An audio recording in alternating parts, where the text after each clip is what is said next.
और अब खबरें विस्तार से आपको दिखाएंगे। राजधानी जयपुर में बीते कुछ दिनों में हुई तेज बरसात के बाद जो हालात उत्पन्न हुए उसको लेकर सरकार गंभीर दिखाई दे रही है। इसी कड़ी में सड़कों की स्थिति को लेकर मुख्यमंत्री भजनलाल शर्मा ग्राउंड जीरो पर उतरे। उन्होंने सांगानेर क्षेत्र का दौरा कर खुद सड़कों की वास्तविक हालात का जायजा लिया। इस दौरान मुख्यमंत्री बेहद सहज अंदाज में लोगों से संवाद करते दिखाई दिए। स्थानीय लोगों ने भी मुख्यमंत्री के साथ संवाद में अपनी समस्याएं साझा की। मुख्यमंत्री ने अधिकारियों को सिस्टम तुरंत प्रभाव से ठीक करने के निर्देश दिए।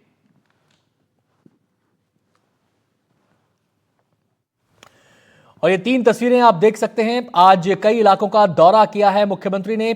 आप देख सकते हैं एक जगह वो ग्राउंड जीरो पर पुलिस प्रशासनिक अमले के साथ मौजूद हैं। एक पुल पर वो खड़े हैं, वहां पर खड़े होकर पूरे हालात का जायजा ले रहे हैं। और दूसरी जगह पर जब वो पहुंचे तो वहां पर भी लोगों की खासी भीड़ थी। उनके बीच सीएम यहां पर पहुंचे, लोगों से बातचीत की। और तीसरी तस्वीर में आप देख सकते हैं अधिकारियों का पूरा जत्था उनके साथ है और हालात की समीक्षा करने के बाद उन्होंने अधिकारियों को सिस्टम को दुरुस्त करने के निर्देश दिए।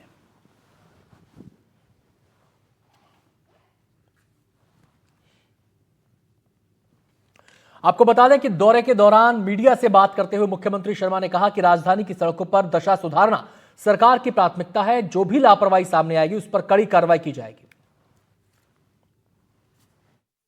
आज मैंने मेरे अधिकारियों को निर्देशित किया है कि कहीं भी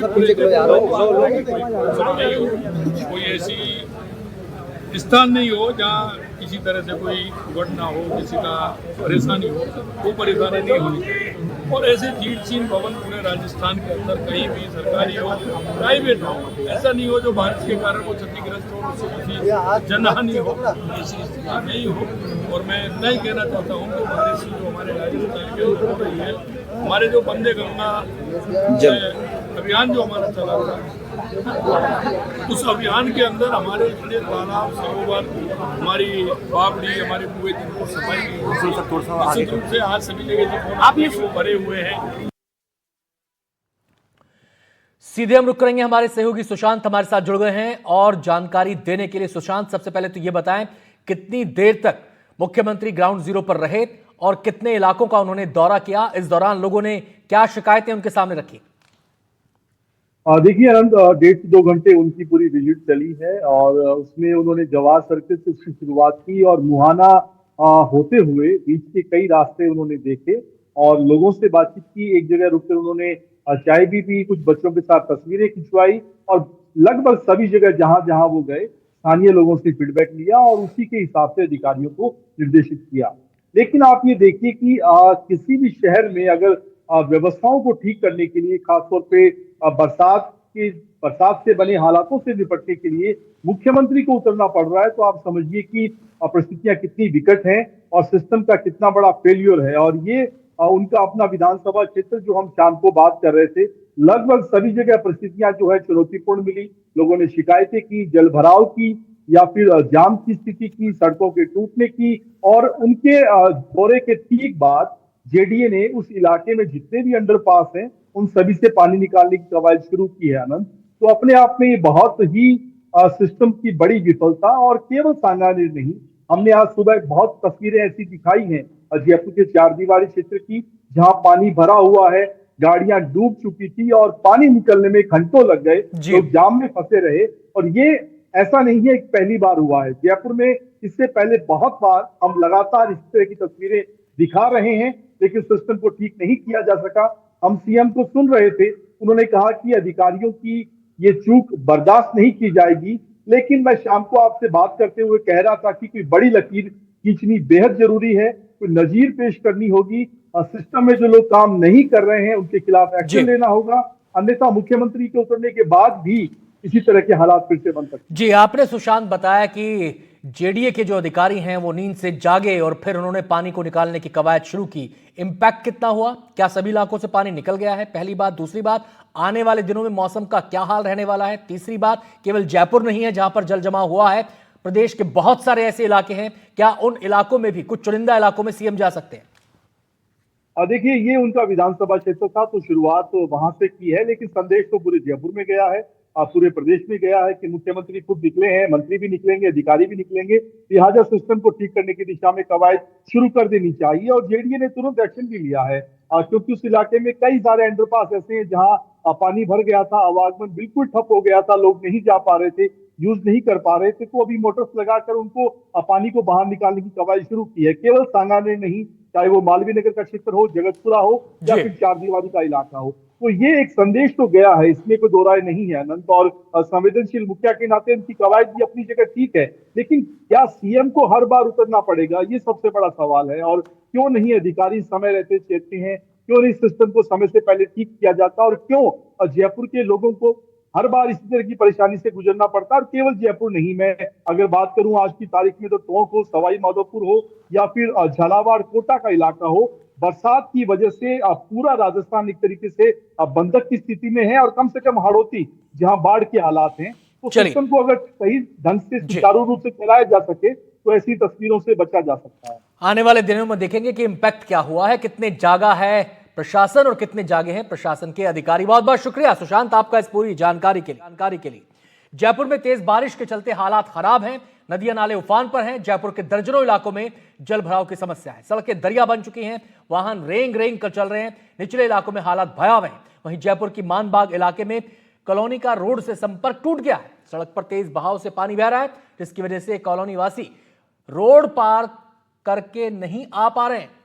शहर के बीच रोड पार करना मुश्किल हो गया। किसी गांव या दूर दराज के इलाके की बात नहीं है, शहर के बीच राजधानी के एक इलाके में रोड पार करना मुश्किल हो गया। सबसे ज्यादा समस्या महिला और स्कूली बच्चों को हो रही है। जान हथेली में डालकर बच्चे रोड पार कर रहे हैं। अगर हादसा हो जाए तो कौन जिम्मेदारी लेगा, कुछ नहीं कहा जा सकता।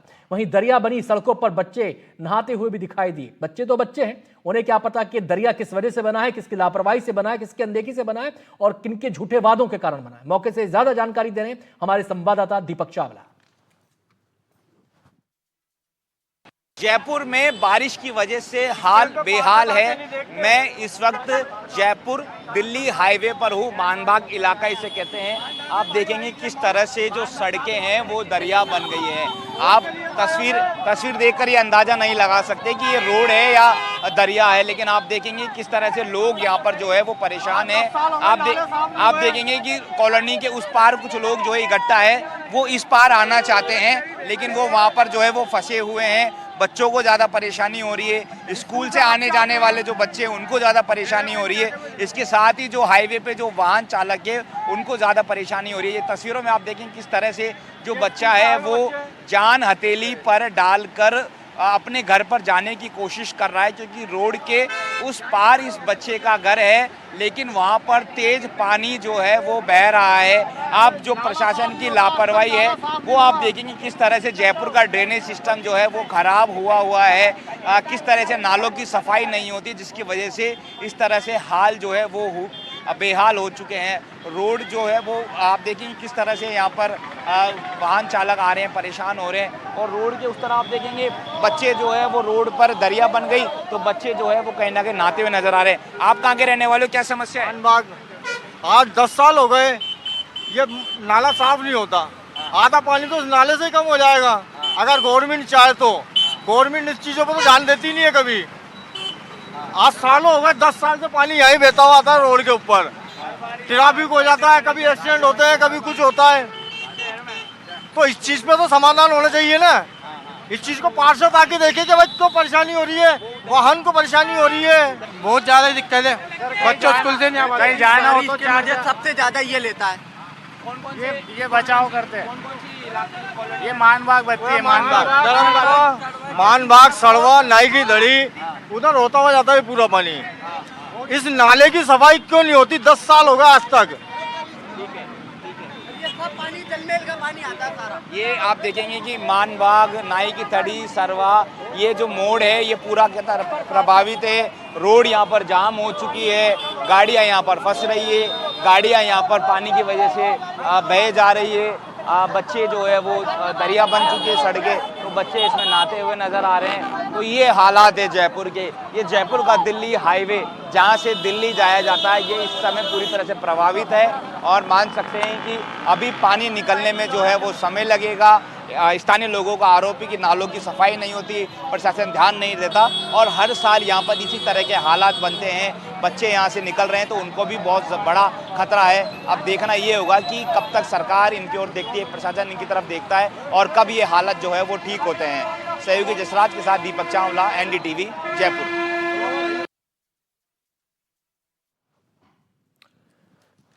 सिस्टम में जो लोग बैठे हैं बड़ी बड़ी डिग्रियां लेकर, बड़े बड़े इंजीनियर, बड़े बड़े अधिकारी, कोई बहुत पहाड़े नहीं पढ़ने हैं इस समस्या से निजात दिलाने के लिए। केवल कमिटमेंट की जरूरत है। अगर एक बार कायदे से कमिटमेंट करके ठान लिया जाए कि यह समस्या उत्पन्न नहीं होगी तो नहीं होगी, लेकिन ऐसा हो नहीं पा रहा।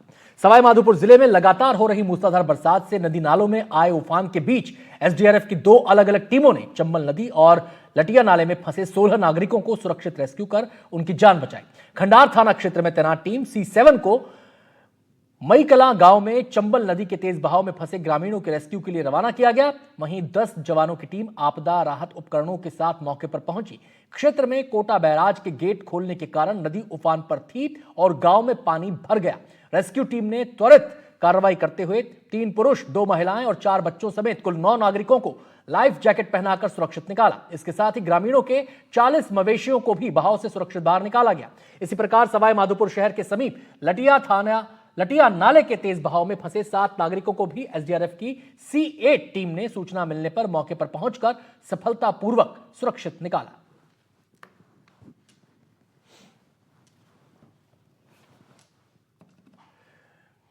करौली से बड़ी खबर है। जिले के करणपुर क्षेत्र में पानी चंबल नदी खतरे के निशान से बह रही है ऊपर। चंबल नदी का जलस्तर 167.40 मीटर पहुंच गया है। 5 से अधिक गांव डूब क्षेत्र में आ चुके हैं। क्षेत्र में बने बाढ़ के हालात। तहसीलदार समेत सिविल डिफेंस एसडीआरएफ मौके पर मौजूद हैं। इमरजेंसी के लिए एम्बुलेंस की भी व्यवस्था की गई है।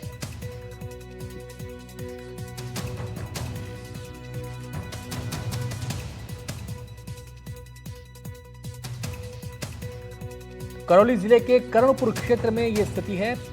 पानी पूरा क्षेत्र हो चुका है। चंबल नदी खतरे के निशान से ऊपर बह रही है। चंबल नदी का जो जलस्तर है वो 167.40 मीटर पहुंच गया है। 5 से ज्यादा गांव डूब क्षेत्र में आ चुके। क्षेत्र में बाढ़ के हालात बन गए हैं। तहसीलदार समेत सिविल डिफेंस एसडीआरएफ मौके पर मौजूद हैं। इमरजेंसी के लिए एम्बुलेंस की भी व्यवस्था की गई है।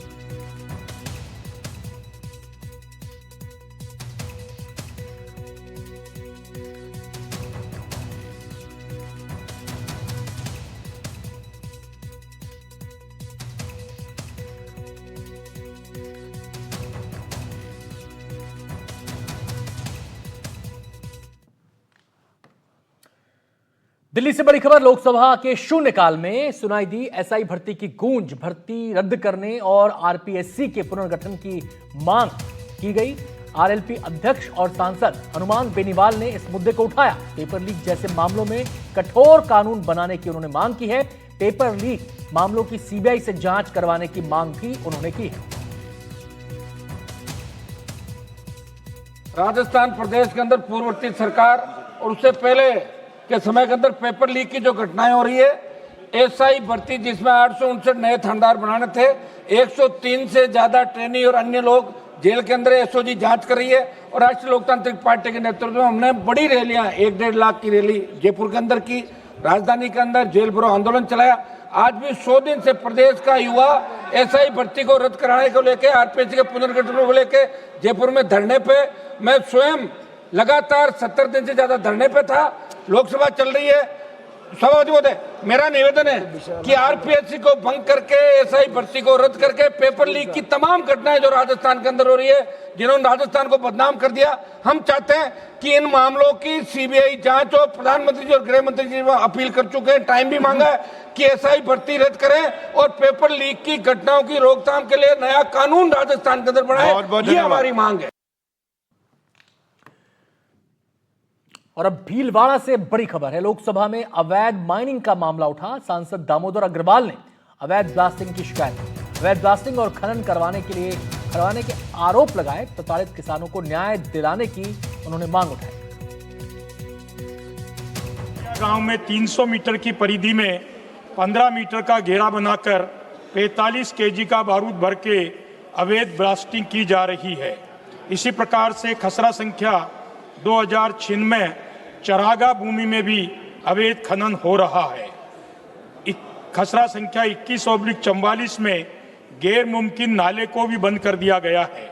इस प्रकार की अनेक अवैध गतिविधियों के कारण आम जन में भारी असंतोष होकर आए दिन धरना प्रदर्शन, यहाँ तक कि किसान आत्महत्या की भी चुनौती दे रहे हैं। अभी राज्यपाल के आगमन के समय भी उनके सन्मुख लोगों ने उपस्थित होकर आत्महत्या के लिए विवश होने की बात कही है। मैं आपके माध्यम से सरकार से पुरजोर मांग करता हूं कि इसकी प्रभावी मॉनिटरिंग करके अवैध ब्लास्टिंग और अवैध खनन को अविलंब बंद कराया जाए। लोकसभा में गूंजा लूनी नदी का मुद्दा। लूनी नदी में फैलते प्रदूषण का मामला लोकसभा में उठाया गया। बाड़मेर सांसद उमेद राम बेनीवाल ने मुद्दे को उठाया। फैक्ट्रियों से निकल रहे रसायनों से जहरीला हो रहा है पानी, ये बात उन्होंने कही। ग्रामीण इलाकों के लिए तबाही का कारण ये जहरीला पानी बन रहा है, खेतों, गांव और जनजीवन को कर रहा है नष्ट। सैकड़ों परिवार पलायन को मजबूर इसकी वजह से हो चुके हैं। ये बातें बेनीवाल ने इस दौरान कही। प्रदूषण युक्त पानी बिना ट्रीटमेंट किए जोजरी नदी के अंदर, लूनी नदी के अंदर डाल देते हैं और वहाँ लगे हुए ट्रीटमेंट प्लांट वो उसको उपयोग में नहीं ले रहे हैं, खंडर हो चुके हैं, जर्जर हो चुके हैं और उसकी वजह से आसपास के क्षेत्रों के अंदर गंदा पॉल्यूशन युक्त, रासायनिक युक्त पानी भर गया है। और कल्याणपुर के आसपास के गांव, डोली, अराबा के गांव, उसमें पॉल्यूशन युक्त पानी गांवों के अंदर, तालाबों के अंदर, शमशान घाट के अंदर, स्कूलों के अंदर भर जाने की वजह से जनजीवन अस्त व्यस्त हो चुका है और उसके समाधान के लिए कोई उपयुक्त कार्रवाई नहीं हो रही है। तो मेरी आपके माध्यम से सरकार से मांग है कि पॉल्यूशन विभाग को सख्त किया जाए और वहाँ टीम भेजकर उनकी जो अवैध फैक्ट्रियाँ चल रही है उनका निरीक्षण करके अवैध फैक्ट्रियों को बंद करवाएं और जो ट्रीटमेंट प्लांट नहीं चल रहे हैं उन ट्रीटमेंट प्लांटों को चलाएं और नए ट्रीटमेंट प्लांटों की व्यवस्था की जाए ताकि भविष्य के अंदर इस समस्या का समाधान किया जा सके। कृषि मंत्री डॉक्टर किरोड़ी लाल मीणा ने मंगलवार को चित्तौड़गढ़ जिले के गंगरार स्थित मेवाड़ यूनिवर्सिटी में छापा मारकर फर्जी डिग्रियां देने का भंडाफोड़ किया। मंत्री के साथ आई टीम जांच के लिए 200 से ज्यादा अभ्यर्थियों की कॉपियों को सीज करके अपने साथ ले गई। कृषि मंत्री डॉक्टर किरोड़ी लाल मीणा ने यहां पेपर लीक में एसओजी की कार्रवाई पर भी नाराजगी जताते हुए कहा कि एसओजी सुन ले, ये तमाशा और नहीं चलने वाला, जांच अधूरी छोड़कर चले गए। साथ ही कहा कि इस मामले में जयपुर स्तर से जांच की जा रही है। पहले भी एसओजी आ चुकी है फर्जी डिग्री के मामले में, या पहले भी एसओजी आ चुकी है रीट पेपर के लीक के मामलों में। एसओजी आगे नहीं बढ़ी, ये अनफॉर्चुनेट है। मैं मुख्यमंत्री जी से बात करूंगा और एसओजी के अगर एडिशनल डीजी सुन रहे हो तो ये तमाशा नहीं चलने वाला है कि एक जांच को आप अधूरी छोड़ के चढ़ गए और ये खुला, ये मेवाड़ यूनिवर्सिटी लोगों को लूट रही है, बच्चों के भविष्य को बर्बाद कर रही है और हम इसकी पुख्ता कार्रवाई करेंगे। पूरी जांच हमारा विभाग करेगा, आपके साथ ही हमारा विभाग जो इन्होंने 15 बीघा जमीन ले रखी है उसको दिखाएगा और जितनी जमीन इसके लिए चाहिए उतनी जमीन इस कैंपस में जो 10 हेक्टेयर चाहिए वो जमीन एग्रीकल्चर के नॉर्म्स में वो भी इनके पास नहीं है। मुख्यमंत्री भजनलाल शर्मा ने बुधवार को मालवीय नगर स्थित पाथेय भवन पहुंचकर राष्ट्रीय स्वयंसेवक संघ के वरिष्ठ प्रचारक और पाथेय कण के संरक्षक माणक चंद के निधन पर शोक व्यक्त किया। उन्होंने स्वर्गीय माणक चंद जी की पार्थिव देह पर पुष्प अर्पित कर श्रद्धांजलि दी और शोकाकुल परिवार को ढांढस बंधाया।